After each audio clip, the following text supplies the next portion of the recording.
Good morning, good afternoon, good evening, whatever time you're watching. Welcome to Legacy Media and Computers. We're actually recording this live on Saturday, September 7th, 2023. It's rather rainy here in the northern Adirondacks of New York State. So I wanted to do something a little bit different today. There's been a problem that's been plaguing me with this original IBM PC, and we'll talk a little bit about the computer so you don't have to go back and watch all the other videos that we have on the channel about it. So over here, I'm just going to reorient the camera. This is the original IBM PC. This is a revision B, which means it has the 256K motherboard versus a 64K motherboard. And then IBM released much later on this unit, which is the personal computer expansion unit. And it originally came with a 10 megabyte hard disk. This actually has two 20 megabyte full height hard disks in it. It has 8 expansion slots, minus 1 for the card that connects it to the original PC. So what I endeavored to do was to upgrade both the system unit and the expansion unit with all IBM expansion cards, meaning that they're not third party, they're authentic IBM. And one of the other pieces of what we call in the retro computing community unobtainium, which means it's really difficult to come by, other than the expansion unit, the whole package I found complete in Lowell, Massachusetts. The son of a retired businessman had it, unloaded it, wanted to get rid of it, and so I happened to take it all. And the only problem with it was a tantalum capacitor on the expansion card, a tantalum capacitor on the video card had failed, and that caused it to stop booting up. So I'm just going to reorient the camera like this. So what are we going to do today? One of the, what I call unobtainium expansion cards for the PC, the XT, and the AT is called the IBM Voice Communications Adapter. And this is early 1980s, so 81, 82, 83, 84. And what that adapter would allow you to do is essentially turn your computer into a phone system or an enhanced answering machine where you could have multiple mailboxes. And I'm not entirely sure how the software did this. Now, mind you, I mean, this software is coming on 360K floppies at the time. So I do have that expansion card in the expansion unit, but it fails diagnostics. And every once in a while, just to make sure that the system is running, I'll come up here to our second studio in Line Mountain and we'll run diagnostics on the whole machine. Takes about 45 minutes. Runs through the whole gamut. And it tells me that the voice communications adapter is failing. But I'm hoping, praying that that failure is because that I also have the system packed with other IBM expansion cards, and there's an IRQ conflict with those cards. So today, what we're going to do is we're going to move the monitor off of the expansion unit.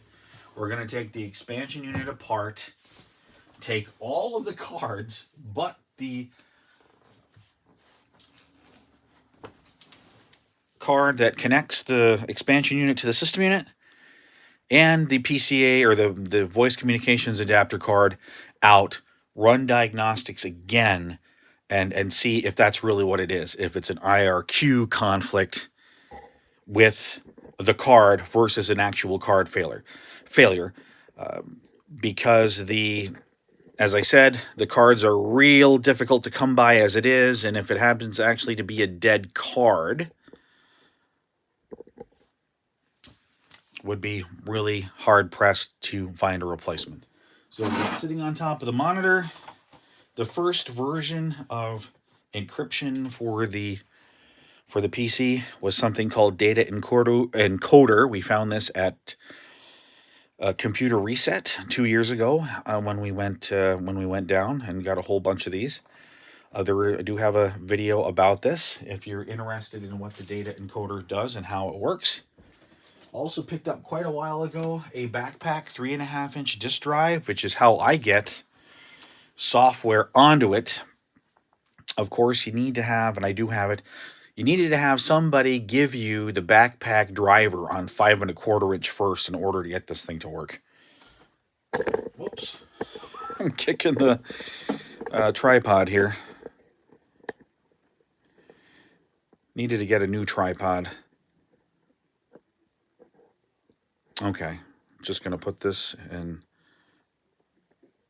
orientation, kind of, sort of. Need to move stuff around. Original floppy disks. A while back, we also did a video on media. What's the best brand of media to get? Now, this was a new old stock box of 3M 5.25-inch 360K discs. You can tell they were from a store, I think, out in California. $24 for this box way back when. My heavens. Plus 5, maybe 10 years. It's been since I've got them, on top of how old they are. So that just goes to show really reliable media. 3M. I've also got a box of original IBM 3.25 that was made in Canada.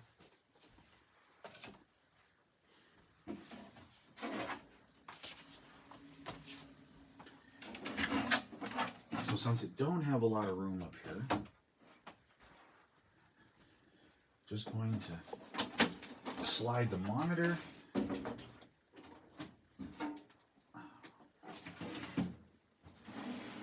over on top of the system unit. Now, one of the things I did notice when I picked this up is there was some rust and bubbling of the paint on the cover of the expansion unit that there wasn't on the system unit, and there's a lot of different ways we could address that, but it wasn't impacting the actual function. So, as the old adage goes, if it's not broke, don't fix it. Now I just need to find actually a couple of things we have to do. We have to unscrew everything, which thankfully it already is. I mean, look at this. Look at the size of the pinout that the expansion card, or the expansion unit connection card. I think this is like 52 pin. It's not scuzzy, but the cable is pretty thick. There's only 2 things I have connected to the expansion unit. We have to take, this is the IBM key lock option for the PC and the XT. Allows you to lock the computer. You can only turn it on. I'm going to plug the power cord as well. You can only turn it on using the key. You can also only get into it easily with the key, because the lock has to be in the on position for you to actually take this off of here. And you need a small flathead driver to do that.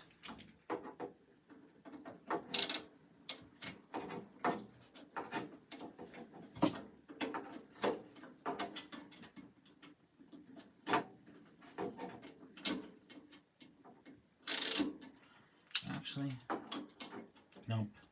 The built-in socket for the driver is actually too big for that screw. A little bit out of the way.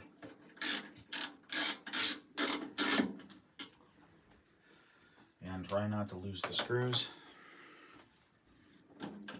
And comes apart like that.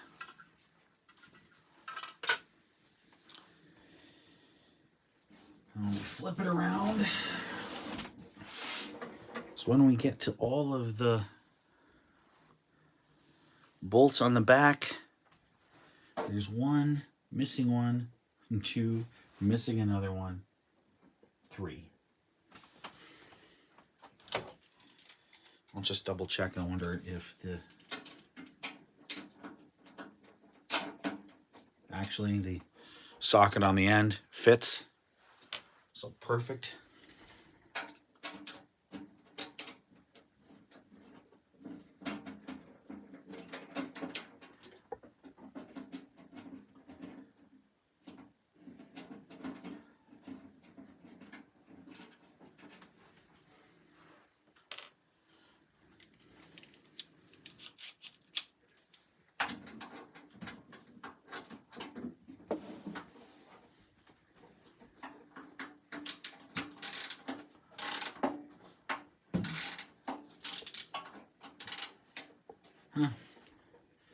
Don't know if it's stripped, but there we go.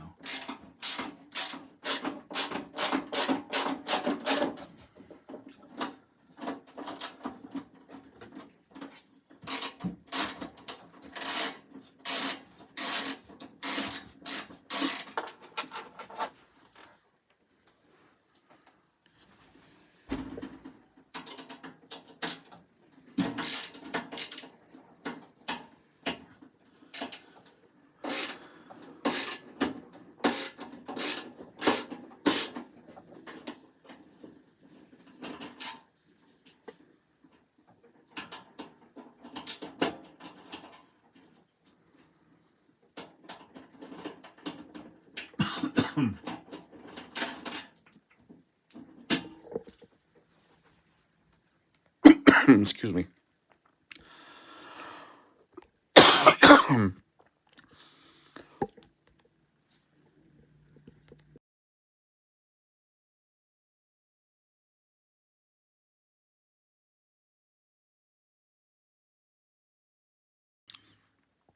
Okay. All right. A little bit of a coffin fit. We'll get this opened up. If you also have one of these that you're working on, don't be in a rush to get the cover off, because the lip of the cover will pull any of the cables that you might have nested inside of the unit.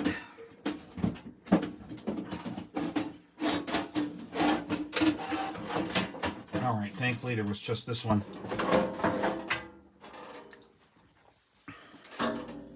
So let's talk about what's inside. Mentioned before, 2 full height 20 meg hard disks. They are IBM branded, but I believe both of them were made by Western Digital for IBM. Okay. And I'm smelling it. It's got a little bit of that burnt electronic smell, which kind of has me concerned. Hopefully that's not the case. It's not really burnt.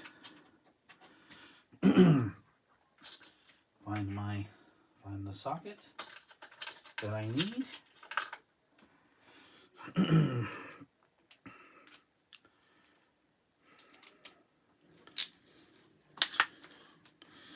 And this card is the connector card, so we'll leave that. Also I think we're gonna leave actually no, we'll take everything out. Like I said we would. I'm taking out the game controller card, or the game port card.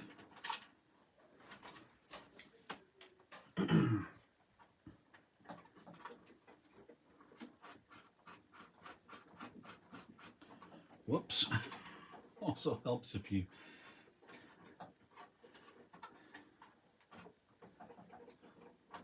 do the right screws, right?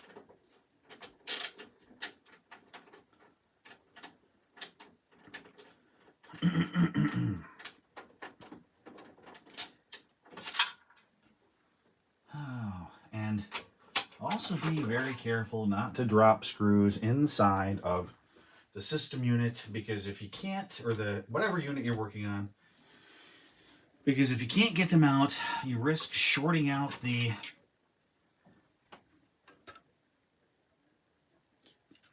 that unit when you're working on it. So this is one of the revisions of the IBM game port card. This, I believe, is asynchronous communications cards. They did.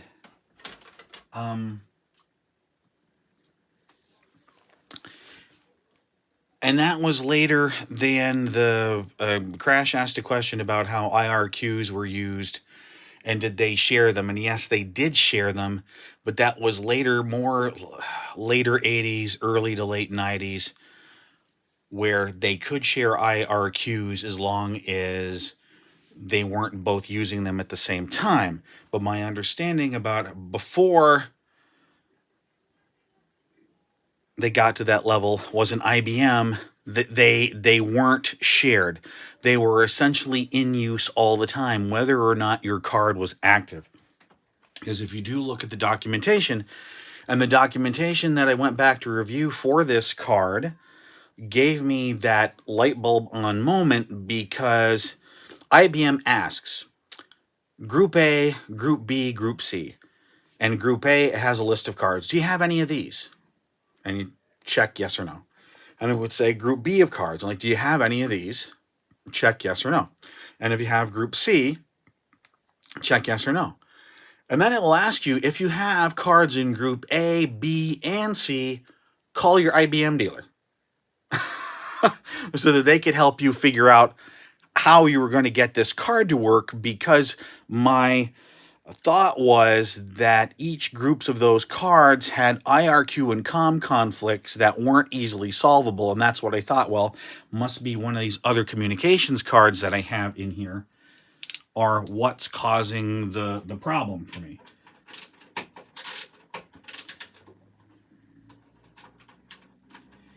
And I believe what I did, we'll be able to look, is because I have two of these. Well, maybe not two of these, but two similar serial type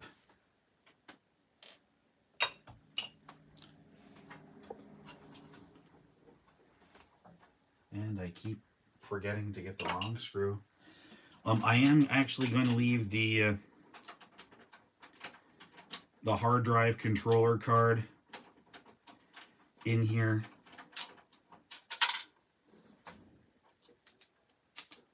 Yeah.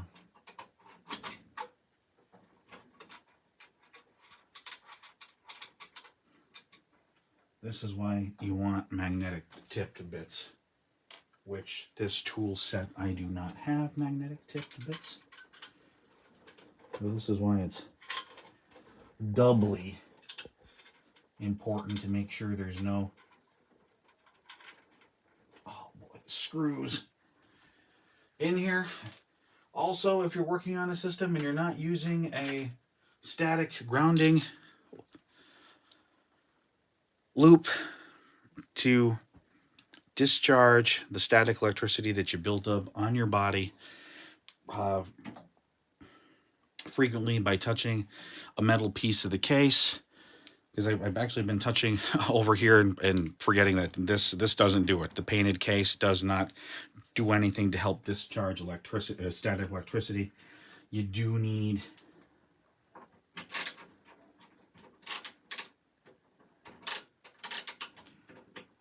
bare metal in order to do that.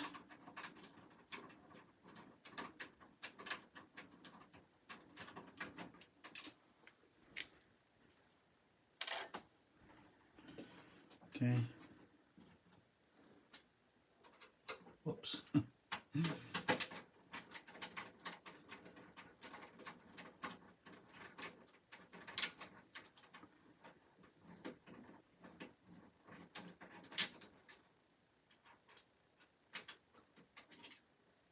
Don't drop it. Since we're not taking the hard drive controller card out of the system, I'm just going to put that back in there, or secure it back in there.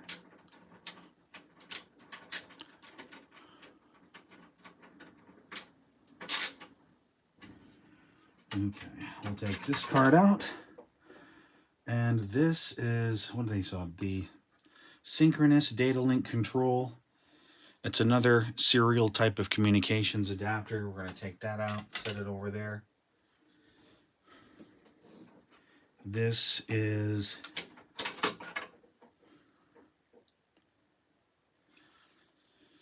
single parallel card. You'll notice there aren't any jumpers or dip switches on here, which means it's hard configured for the RAQ and resources that parallel port requires.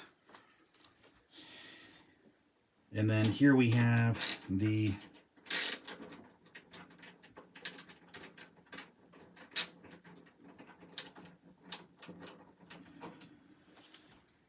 voice communications adapter. And you notice it is a little bit bent in the back, and I'm hoping that's not, it is kind of warped, and I'm hoping that this is not what the problem was with the card, and I'm kind of curious to how or why it would have warped like that. But I'm going to make sure that the at the end of it is supposed to be in the, I forget what they call these things at the end, but essentially they're to keep the card in place.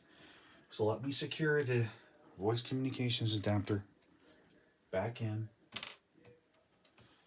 Then we'll flip it around. We'll get power to it, and then we'll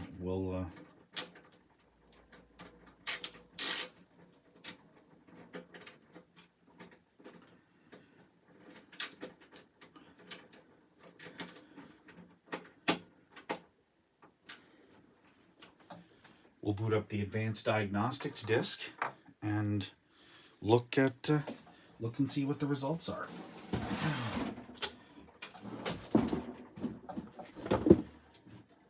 Okay, so expansion unit is connected, and the power cord, there is power.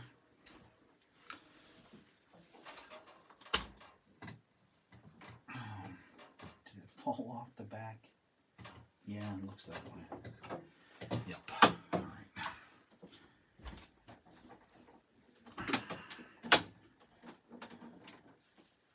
Okay. We'll plug it in. Expansion unit gets turned on first.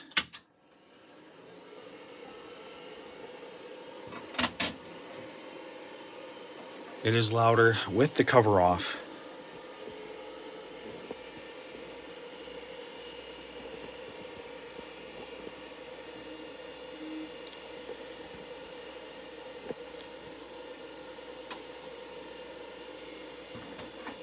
This is my copy of the Advanced Diagnostics disc, so we're going to fire that up.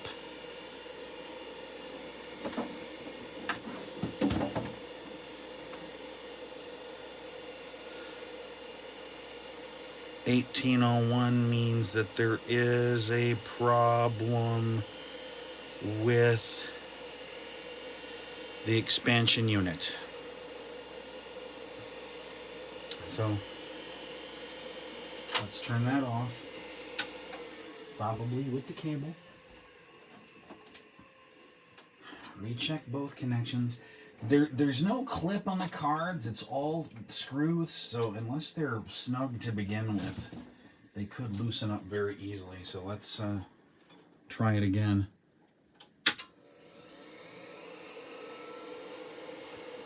On and wait to 5. I do apologize for the flicker.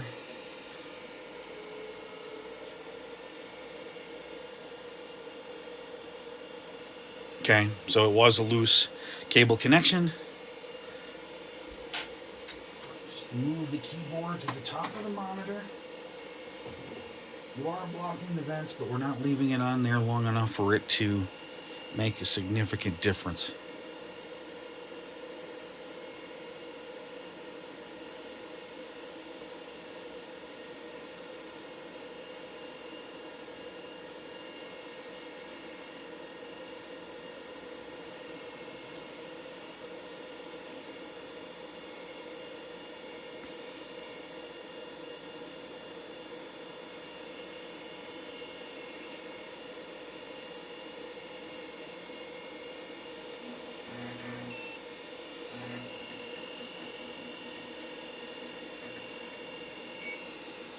System checkout. And as far as I know, version 2.2 was the last version of advanced diagnostics for the PC and the XT.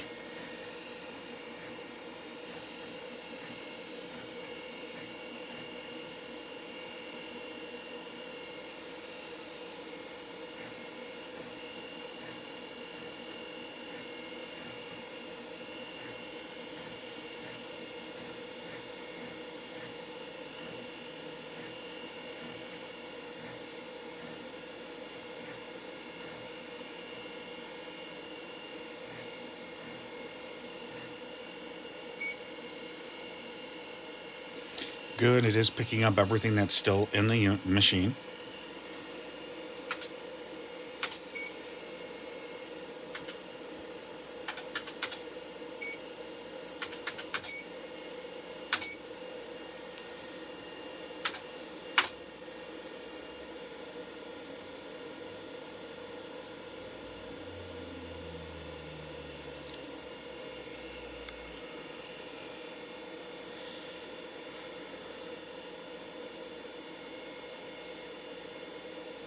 So this is good news. It appears that this is what the problem was, that one of the other expansion cards is conflicting with the voice communications adapter. So I guess now what we can do is start the arduous process of putting cards in one at a time, running diagnostics until we get the failure again.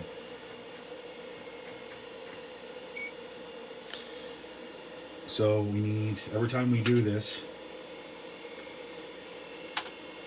have to boot off of the diagnostics disk, say prepare the system for moving, which is essentially parking the hard drive heads on these, because there is potential for permanently damaging these things, and they're super expensive when you do find them, if you find them at all.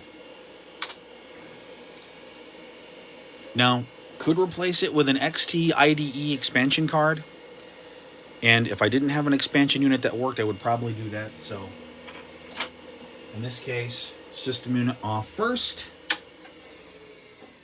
then the expansion unit, and then we'll come back over here, and the next important thing is doing the parallel card, which I'm going to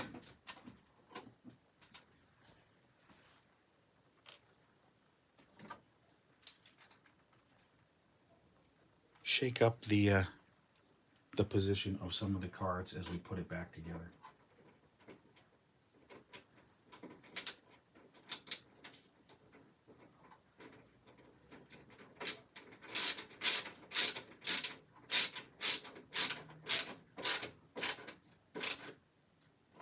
Okay. Parallel cards in. Expansion unit power. Monitor, and then system unit. And this is probably going to get tedious, so you're welcome to skip ahead in the video if you want.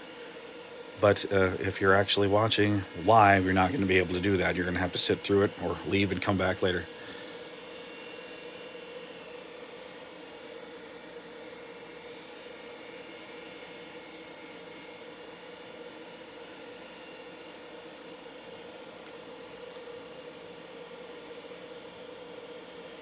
And of course, every time you're powering on from a cold start, It's going to run the complete memory test, all 640K of RAM. So there's 256 on the system board. There's an expansion card with 256, and then there's another expansion card with 256, of which only 128K is addressable, giving us the full 640. So we'll do the system checkout again.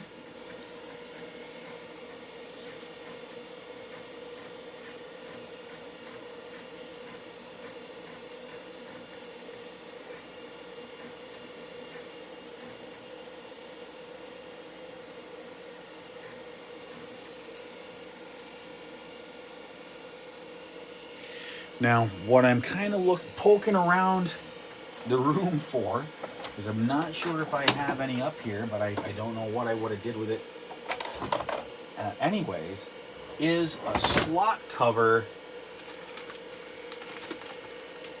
for the slots that I took out to put these cards in. And if I can't find one, well, then that's just the way it'll have to be.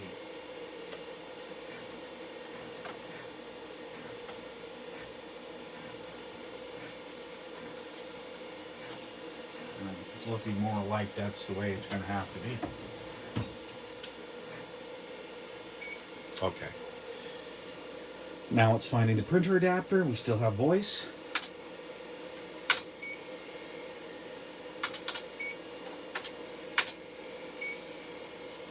I'm going to test the voice adapter. We're going to say 5 times. Yes, wait if there's an error.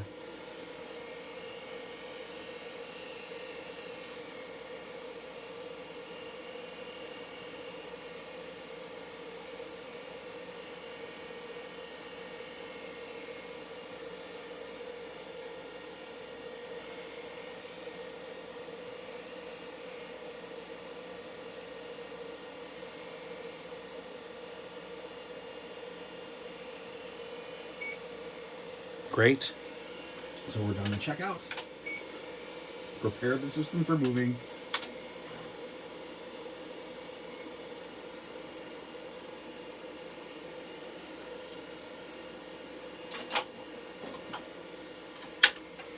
We'll put the next card in. So we're gonna put in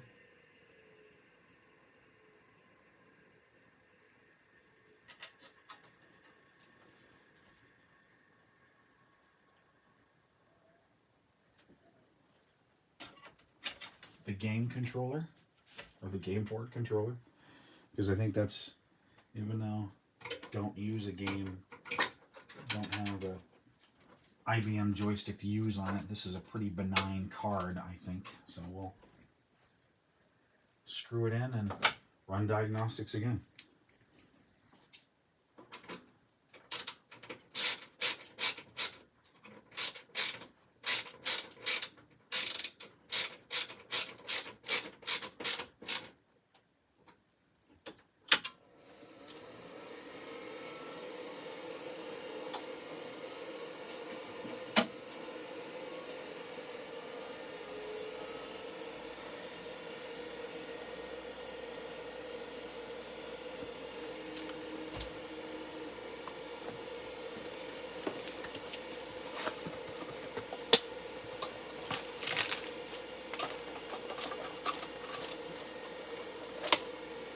Still poking around for slot covers.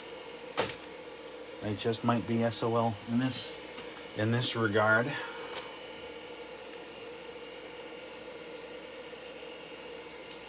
Really thought I had one floating around.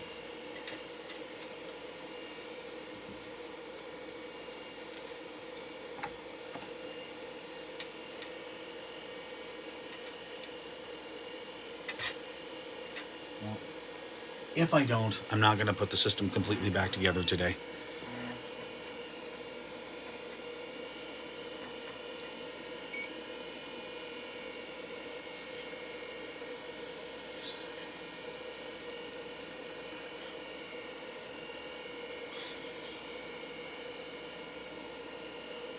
Okay. System checkout.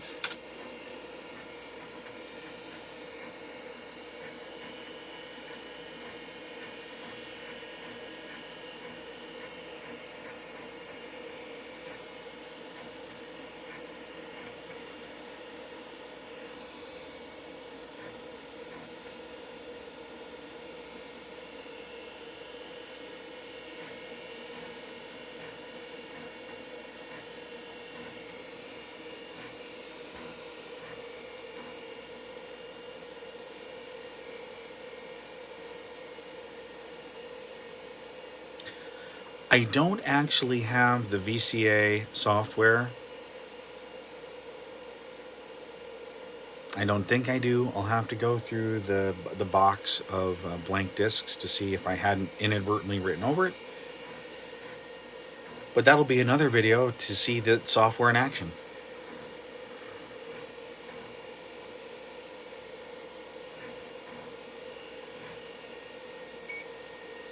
So now we've got printer and game control. List is correct.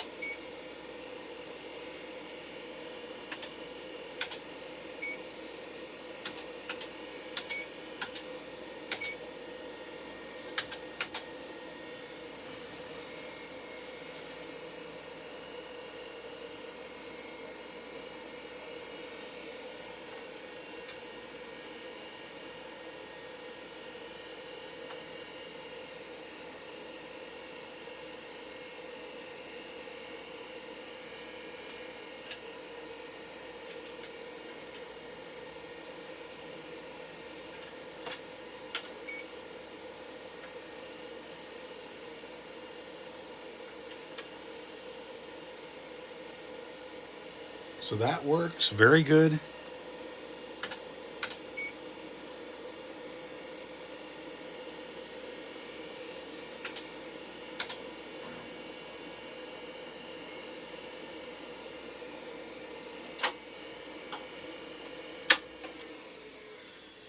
The next card we're putting back in is the asynchronous communications adapter.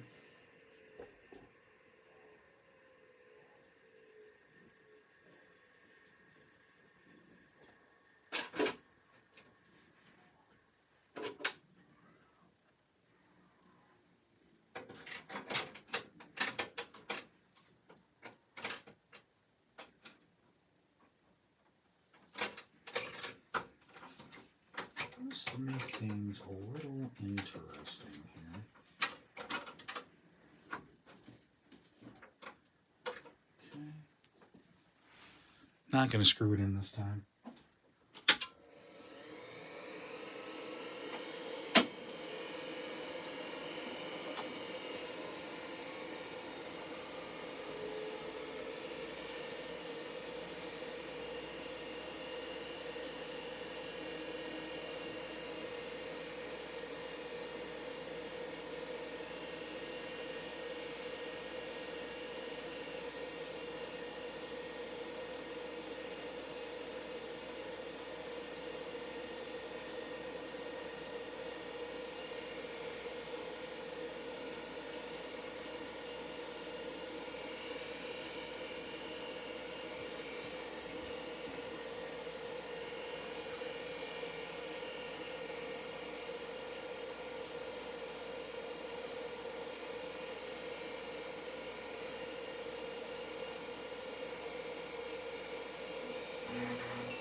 So we have alternate asynchronous communications adapter plugged in over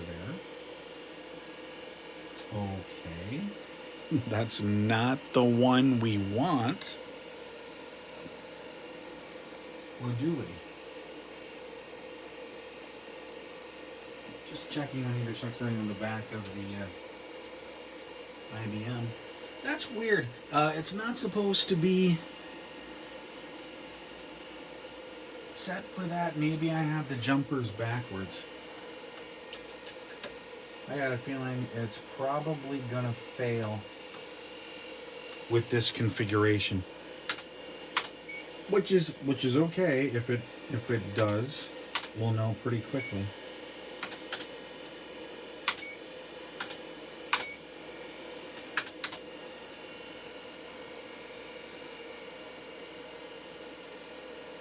Okay.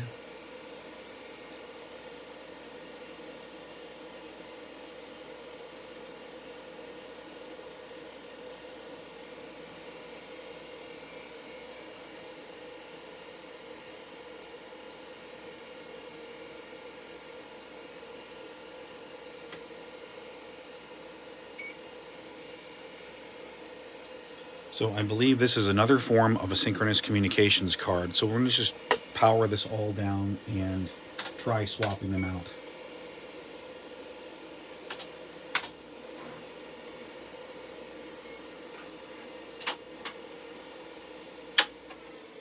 And because this is going to open so fast,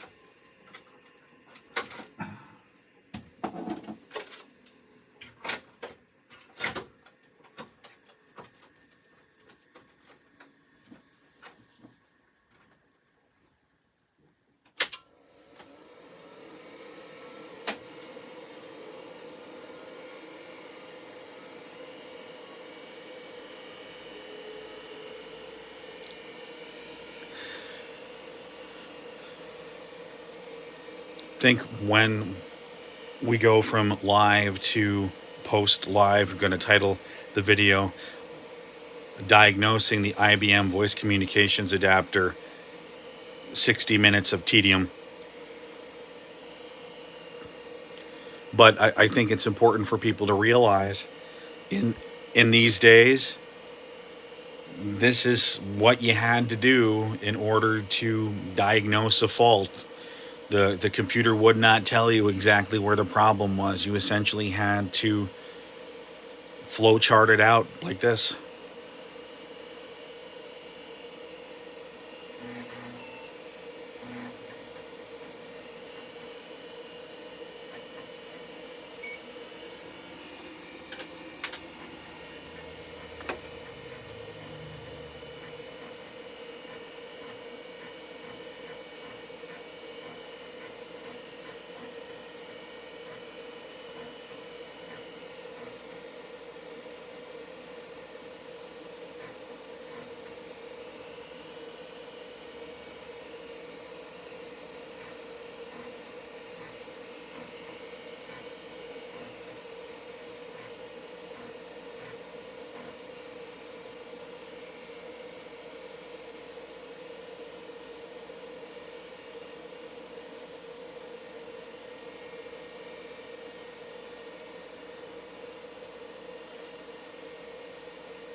So that's a BSC adapter. Okay. Well, the list is correct. We'll say yes. And run multiple times. 71, 5 times. And wait.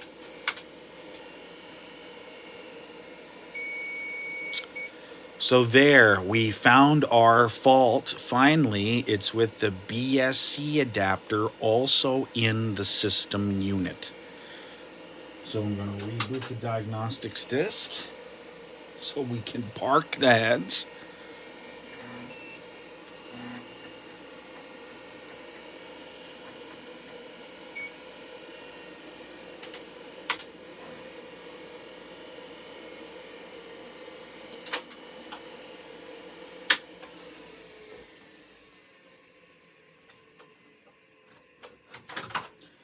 So, don't know exactly if it's how the resources are configured for this card. We'll have to dig up the documentation to see if maybe we can configure the cards to coexist together. But for me, because we're not going to be hooking up anything to this, I would like to some point to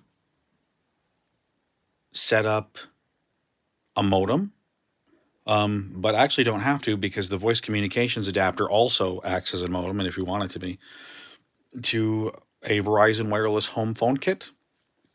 If you set the wireless home phone kits will handle fax or modem transmissions if you set the baud rate to 9600 or less. So this is great.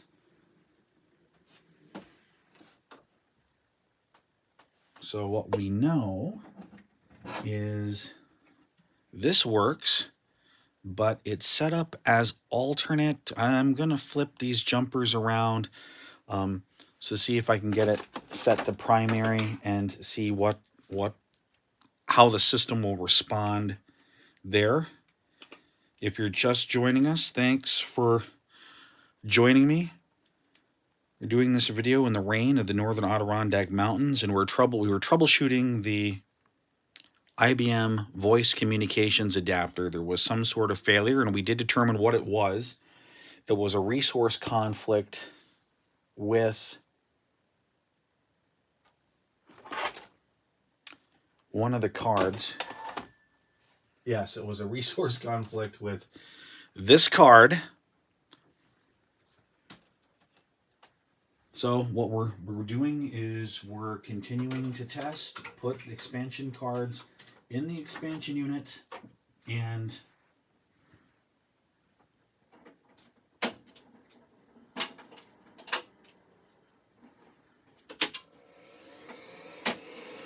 seeing if we can replicate the failure on the VCA.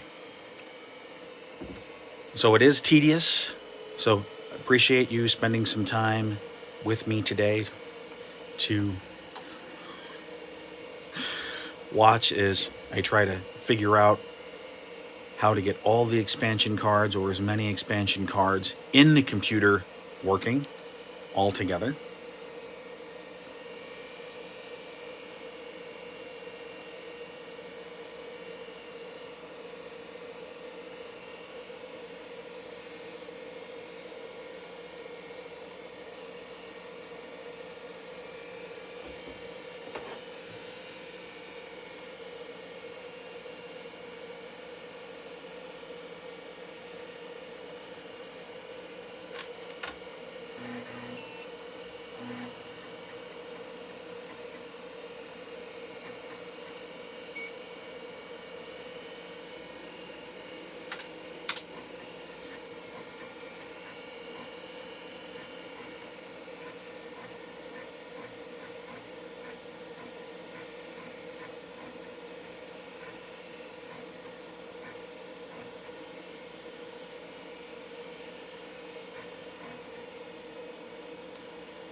Well, considering how you would scrape yourself on the back side of the cards because the soldering points weren't filed down. Responding to the comment, literally put blood in it, yes. Sometimes you would do that.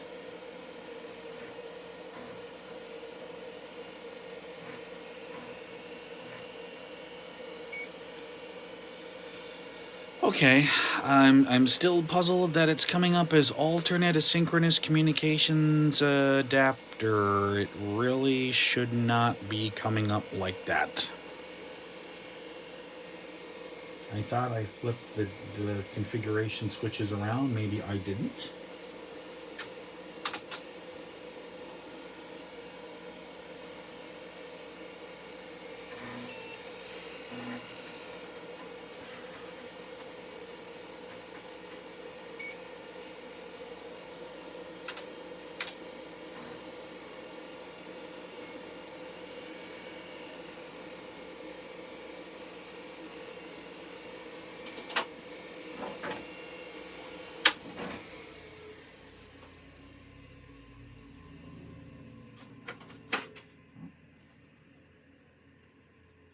really thought, if you've been paying that close attention, I really thought we flipped that around. Well, let me quickly, we'll try it again. We'll, hopefully without bending the pins too much, because if you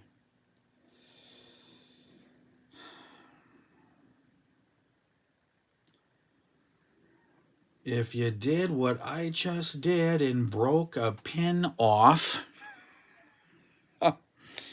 oh, that's not good. Yeah, that would do it. Well, unfortunately, let me turn the monitor off here. Unfortunately, you see one of the pins is bent, and then on the opposite side, the pin is broken off completely. So we just pooched. I just pooched this asynchronous communications card. Yay me. Okay. Well, we'll put this, what's called this synchronous data link card in there. And that doesn't use a pin-based jumper. This actually uses real jumpers, and these are an early iteration of it because there's no plastic cover for those. So okay, I'll put this in. We'll put. I figure I'm going to do this, and then one more with the other synchronous card that I think I have, and then we'll call it quits for this live stream.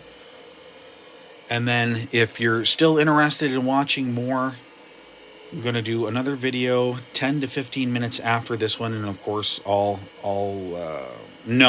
that's this one.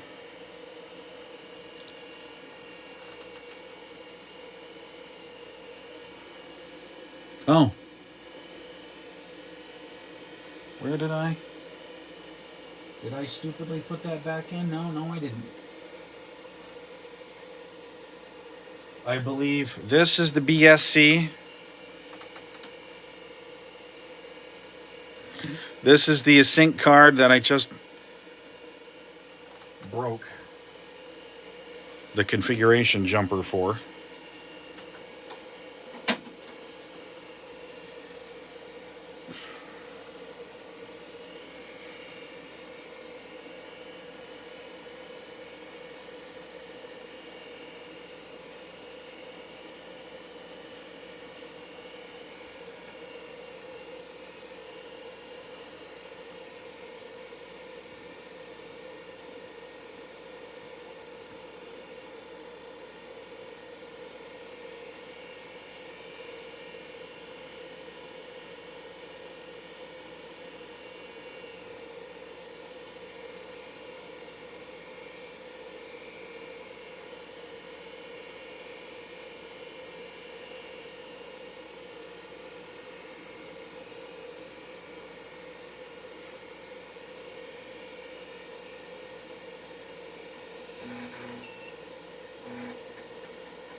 We'll have to dig into the documentation for the BSC.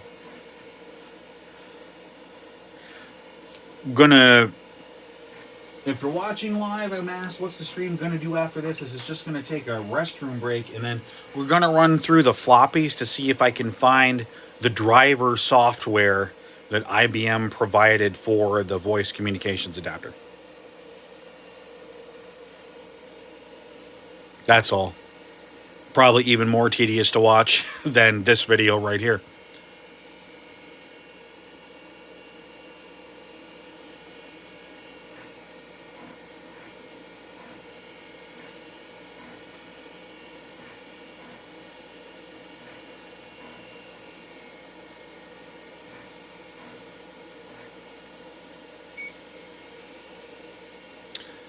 There we go. Synchronous data link control. Fine. Yep.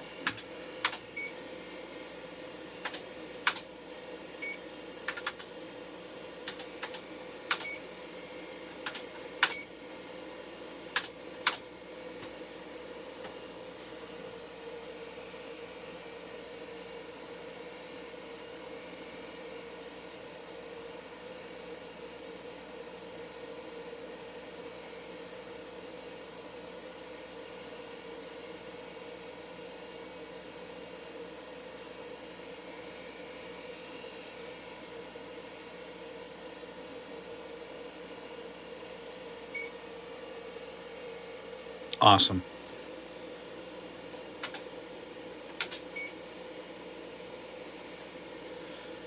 So we've successfully diagnosed a problem with the system. We've come to determine that it happens to be with this BSC card.